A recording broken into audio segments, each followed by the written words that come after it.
ህይወት በአንድ ጀንበር እንዳልነበር የምትሆን በቅጽበት የምትቀየር የአሁኑን እንጂ የበኋላን አይደለም ለማወቅ ለመገመት እድል የማትሰጥ በአፍታ እይታ የምትቀያየር መሆኗ ቢታወቅም ተስፋን እንደጉም የሚያተን መርዶ ሲሰማ ግን እጅጉን ያማል። በዚች በማትጨበጥ ህይወት ውስጥ ታዲያ ሰው ነገን እያቀደ መኖርን ተስፋ አድርጎ ከደስታና ሐዘን ጋር እየተጋፈጠ በጤናና በህመም ውስጥ እያለፈ ሲኖር የሚገጥመው ብዙ መሆኑ የሚታወቅ ቢሆንም በቅጽበት አፍታ የነበረው እንዳልነበር ሲሆን ተስፋ ተነጥቆ ሳቅ በለቅሶ ሲተካ እጅግ ልብ ይሰብራል። ሞት ድል በተነሳበት የትንሳኤ በዓል የተሰማው ዜናም እጅግ አሳዛኝ ሆኗል።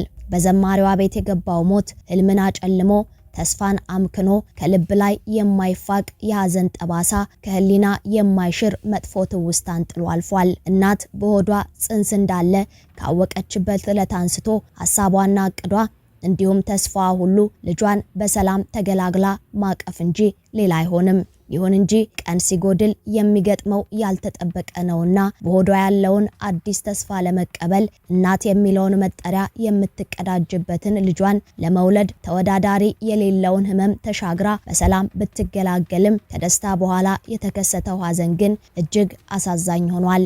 ለመሆኑ ተወዳጇን ዘማሪት በበዓል ዋዜማ የገጠማት ያልተጠበቀ ክስተት ምንድነው? የልጃቸውን በሰላም መገላገል ሰምተው የተወለደውን ልጅ ለመታቀፍ በደስታ ሲጠባበቁ የነበሩ ቤተሰቦች የሰሙት ልብ ሰባሪ መርዶስ ምን የሚል ነው? እንነግራችኋለን። በሌላ መረጃችን በኢትዮጵያ የኮሜዲ ስራ ውስጥ ስማቸው ከሚጠቀሱና ተወዳጅ ከሆኑት መካከል አንዱ ፍልፍሉ በድንገት ሆስፒታል መግባቱ ተሰምቷል። በበዓል ፕሮግራሞች ላይ በመገኘት አዝናኝ ቆይታዎችን የሚያደርገው ኮሜዲያን በረከት ወይም ፍልፍሉ የበዓል ስራዎችን እየሰራ ባለበት በድንገት መታመሙ ተሰምቷል። በዓሉንም በሆስፒታል አልጋ ላይ ተኝቶ እንዳሳለፈም ታውቋል። ኮሜዲያኑን በድንገት ሆስፒታል አልጋ ላይ ያስተኛው በሽታ አደገኛ እንደነበርና በፈጣሪ ቸርነት መትረፉ ሲነገር በቀጣይ ተከታታይ ህክምናዎች እንደሚያስፈልጉትም ተነግሯል። ፍልፍሉ ከተኛበት ሆኖ ያስተላለፈው መልእክትም እጅግ አሳዛኝ ሆኗል። ለመሆኑ ሳቅ ፈጣሪውን ሰው በድንገት ከአልጋ የጣለው አደገኛ በሽታ ምንድነው? አሁን ያለበት የጤና ሁኔታስ ምን ይመስላል? ከሆስፒታል የወጣው መረጃስ ምን የሚል ነው? ሁሉንም በዝርዝር እንነግራችኋለን። ሰላም ጤና ይስጥልን ውድ የአማርያ ቲዩብ ቤተሰቦች እንደምን ቆይታችኋል? በዛሬው መሰናዶ በትንሳኤ በዓል ዋዜማ የተሰማውን አሳዛኝ መረጃና የኮሜዲያን ፍልፍሉ የጤና ሁኔታን አስመልክቶ የወጣውን አዲስ መረጃ እንነግራችኋለን። እናንተም ቻናሉን ሰብስክራይብ በማድረግ ቤተሰብ እየሆናችሁ ቪዲዮን ላይክ እና ሼር በማድረግ እስከ መሰናዶ ፍጻሜ አብራችሁን ቆዩ። ዓለም የትንሳኤውን ብርሃን ለመቀበል ሁሉም እንዳቅሙ እየተሰናዳ ባለበት የበዓል ዋዜማ ዘማሪት ድንቅነሽን አስመልክቶ የተሰማው ዜና እጅግ አስደንጋጭ መርዶ ሆኗል። ገና ከታዳጊነቷ ጀምሮ በቤተክርስቲያን ጥላ ስር ያደገችው ዘማሪት ድንቅነሽ በሐዋሳ የዓለም ብርሃን ቤተክርስቲያን ህብረት አባል የነበረች ሲሆን በኋላም በድል ብስራት ቸርች ስታገለግልና በነዋት የወንጌል አገልግሎት ህብረት መስራች ከሆኑት መካከልም አንዷ በመሆን ስታገለግል የነበረች ተወዳጅ ዘማሪት ነበረች። ይሁን እንጂ የዘንድሮ የትንሳኤ በዓል ለዘማሪት ድንቅነሽና ለቤተሰቦቿ እጅግ መሪር ሐዘንን ያስከተለ ሆኖ አልፏል። ዘማሪት ድንቅነሽ በሆዷ የያዘችውን ህፃን በእቅፏ እስክታስገባው በጉጉት ስትጠባበቅ የነበረች ቢሆንም እናት ልትሰኝበት በተስፋ የምትጠባበቀው ሁነት ግን እንደታሰበው ሳይሆን ቀርቷል። የትንሳኤ ብርሃን ከመውጣቱ ጥቂት ሰዓታት በፊት በሆዷ ያለውን በእጇ ለማድረግ ወደር ከማይገኝለት ህመም ጋር ተጋፍጣ ልጇን ተገላግላ ነበር። ጓጉታ ስትጠብቅ የቆየችው የ9 ወር ስጦታዋን ከፈጣሪ ተቀብላ በእቅፏ እንዳኖረች የተሰማው የምስራችም ለቤተሰቦቿ ታላቅ ፈንጠዚያን ፈጥሮላቸው ነበር። ይሁን እንጂ ያ ደስታ የቆየው ለጥቂት ሰዓታት ብቻ ነበር። ህፃን ልጇም ገና የእናቱን ትንፋሽ ሳይለምድ ገና የእናቱን ጡት ሳይስብ ዘማሪት ድንቅነሽ በወለደች አፍታ ከዚህ ዓለም በሞት ተለይታለች። የተወለደው አዲስ ህፃን ከእናቱ ጋር በሰላም ወደ ቤት ይዘው ለመሄድ የናፈቁት ቤተሰቦችም ለማመን የሚከብደውን መርዶ ሰምተው ከታላቅ ደስታ ወደ ታላቅ ሐዘን ተሸጋግረዋል። አዲስ እንግዳን ወደ ዓለም ያመጣችው ድንቅነሽ እርሷ ግን ወደማይቀርበት ተጉዛለች። ይህ ዜና የሰማውን ሰው ሁሉ ያስደነገጠ ቢሆንም በተለይም ለምታገለግልበት ቤተክርስቲያን የማይታመን መርዶ ሆኗል። እናት ለመሆን ያለመችው ሆዷን እያየች እስክትወልድ የናፈቀችው ድንቅነሽ መተኪያ የሚሆን ልጅ ሰጥታ እርሷ ግን ተሰናብታለች። ውድ የአማርያ ቲዩብ ቤተሰቦች እኛም ነፍስ ይማር እያልን ይህን መሪር ሐዘን ለገጠማቸው ቤተሰቦችም መጽናናትን እየተመኘን ወደ ሌላኛው መረጃችን እናምራለን። በትንሳኤ በዓል ዕለት የተሰማው የኮሜዲያን ፍልፍሉ ድንገተኛ ህመም በርካቶችን አስደንግጧል። በአንድ ጀንበር ባልታሰበ ቅስበት ህይወትን ሙሉ በሙሉ ሊቀይር የሚችለው የስትሮክ ህመም ተወዳጁን ኮሜዲያን ፍልፍሉን ከአልጋ አውሎታል። ህመሙ በቀረጻ መሃል እንደጀመረው የገለጹት የስራ ባልደረቦቹ የአባይ ቲቪ የፋሲካ በዓል ልዩ ዝግጅትን በላንጋኖ ሐይቅ ዳርቻ እያቀረበ ባለበት ወቅት ነበር ህመሙ የገጠመው ሲሉ ተናግረዋል። ለሁላችንም ያልታሰበና አሳዛኝ ድንገተኛ ህመም ነው ያጋጠመው በማለትም ሁኔታውን ገልጸዋል። ለተመልካች ያለው ፍቅርና ክብር ወደር የሌለው ፍልፍሉ መታመሙን እያወቀና አልጋ ላይ ሆኖም ህዝቤን አላሳዝንም፣ በዓል መቅረት የለበትም ብሎ ነበር ወኔውን አሰባስቦ ወደ ቀረጻ የመጣው ይላሉ።